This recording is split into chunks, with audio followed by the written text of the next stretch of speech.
you can actually make pumpkin butter at home, which is a super delicious spiced spread, kind of tastes like pumpkin pie filling. And I've added a secret ingredient to mine, so it works in sweet and savory dishes.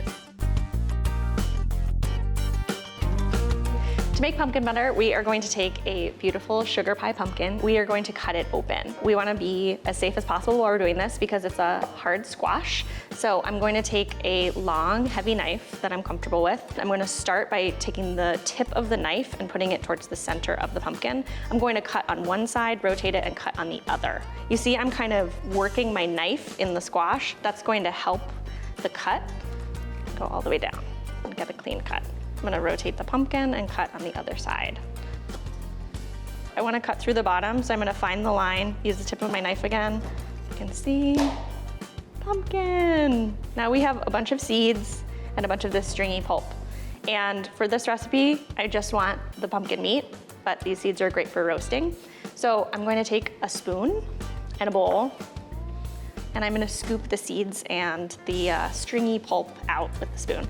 And you can really get in there, use the edge of your spoon kind of like a blade, so you really scrape. Don't worry about taking too much. I'm gonna use my hands a little bit, pull the seeds out. And don't worry about getting this completely clean. It's gonna get nice and tender when you bake it, and it does not have to be perfect.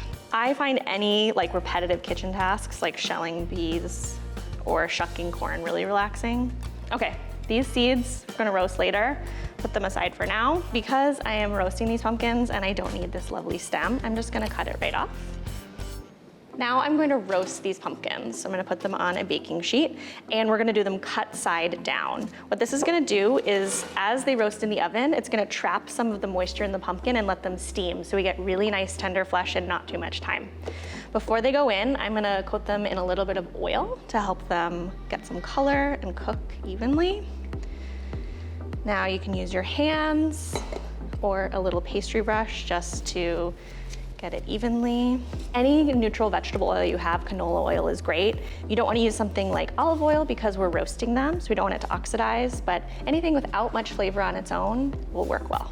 These pumpkins are nice and evenly oiled, and they're gonna go in a 350-degree oven for about 50 minutes. I want them to be fork tender, so literally I'm gonna stick a fork in them and see when they're done. All right, I think my pumpkin is ready, so I'm gonna pull it from the oven and check it with a fork. It's beautiful, I can hear it sizzling. So the easiest way to tell if they're done, aside from this beautiful burnished color that you can see, is to take a fork, just a regular dinner fork, and you're gonna stab the pumpkin. There's the slightest bit of resistance from the skin, but really it should slip in very easily. Not like you would need a knife or anything sharper than a fork to cut it. Then you're gonna let them cool for about 5 minutes, just until they're cool enough to handle. Look at this beautiful, delicious color and flavor. All of that golden brown color is gonna taste so good in this pumpkin butter. We're gonna take a spoon, you could use the same spoon you used to get the seeds out, and scoop this delicious baked pumpkin right into our food processor. It should slip out really easily. See, like there's no tension. It's scraping easily away from the skin. It's just like mashed pumpkin.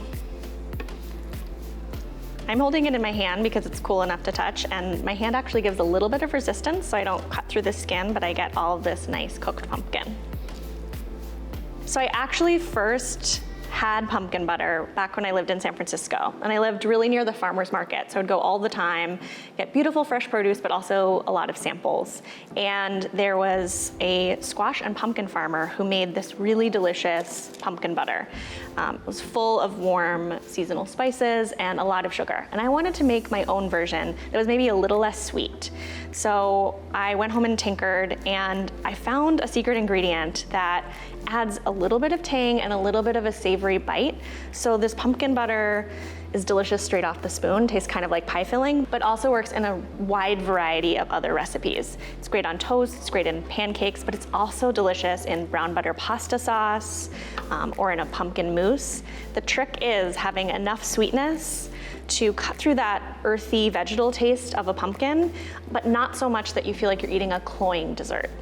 You can really play with the level of sweetness here. I like it with just a few pinches of warm spices, a little bit of sugar, some apple cider juice to add sweetness, but also that apple fruit flavor, and then my secret ingredient. Now for all of the delicious flavor. First, I'm going to add apple cider. You can get this really beautiful cloudy apple cider juice from a farm stand, from your grocery store. So I'm gonna use about a 1/4 cup of this. And what that's gonna do is loosen this cooked pumpkin enough so that we get a nice puree. Just gonna pulse it a few times. See, it's starting to get mushy, but we don't need to puree it all the way this time because we're gonna add a few more flavors. You really have to use honey from a bear because it's just so cute. So we're gonna go with 3 tablespoons. I think honey adds a really nice floral sweetness.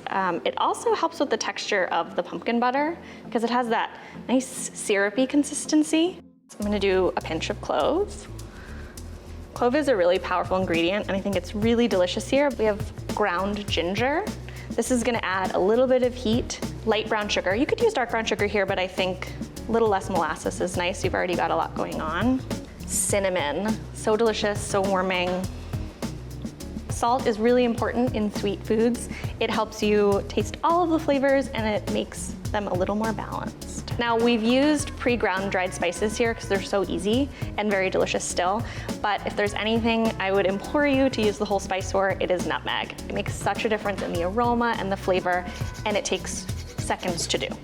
Now for the secret ingredient. I've been holding back all this time and I can finally tell you, it is apple cider vinegar.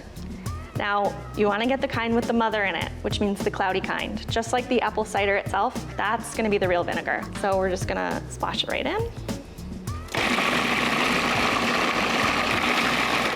This is delicious, but we have a little bit of sharpness from the vinegar and we have spices that haven't been cooked out. So what I'm gonna do is transfer it to a saucepan and let it bubble away on the stove for a while. I'm gonna find a medium-low flame here. I don't wanna burn the pumpkin butter, I wanna give it time to cook down, but hot enough so that it cooks. Now that my pumpkin butter is cooled, I can cook with it. First, I'm gonna pop it into a jar. It keeps in an airtight container in the refrigerator for about 2 to 3 weeks, but you'll probably eat it before then. You can see it is dark in color, really rich and thick, not weeping any liquid. It has a ton of flavor. It's so delicious. So the first thing I'm gonna make is actually my favorite thing, and that is a pumpkin brown butter pasta sauce. It couldn't be easier. You just take a healthy spoonful of this, melt it into some brown butter, shallots, a little bit of sage, some red pepper flakes for heat, and any pasta you like. I love fresh gnocchi. I'm gonna top it with a little bit of fresh Parmesan and some crispy sage leaves. That nuttiness from the brown butter pairs perfectly with this pumpkin butter. It's not too sweet, so you don't taste like you're having a dessert for dinner. Now, the next thing I'll show you is the easiest thing you can do, aside from just eating pumpkin butter out of the jar, and that is spreading it on some toast. Now, here I've smeared a little cream cheese on top. It's getting close to a pumpkin cheesecake type situation. Dollop some on, spread it. And last but not least is a really simple dessert. So we're taking some nice chilled heavy cream. Now I've got some nice peaks. I've just taken a few minutes to whip up this cream. It's gonna add really lovely lightness to this mousse. And then only 2 more ingredients before our dessert is ready. We have creamy, thick, tangy creme fraiche. You only need a little bit of this, but it adds really nice body really quickly to this mousse. And then a healthy dose of pumpkin butter. I'm gonna use about a 1/2 cup here.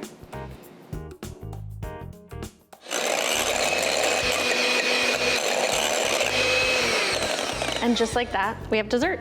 It's super light and airy from that whipped cream. Delicious flavor from the pumpkin butter. I have ginger cookies here. You can crumble them over, stick some in. They add a nice bit of texture and another dose of flavor. Again, light and tangy, not too sweet from that creme fraiche and from the pumpkin butter. Tons of delicious flavor, and it came together in just a few minutes. Thanks to my secret ingredient, not only do I have a delicious jar of pumpkin butter, which is great on its own, but I have all of these dishes. A delicious savory brown butter pumpkin pasta sauce, wonderful toast for every morning, and a beautiful dessert fit for company that came together in just a few minutes. I make this every fall, and I hope you will too. I've just shown you a few of my favorite ways to use this pumpkin butter. Let us know below how you would use it.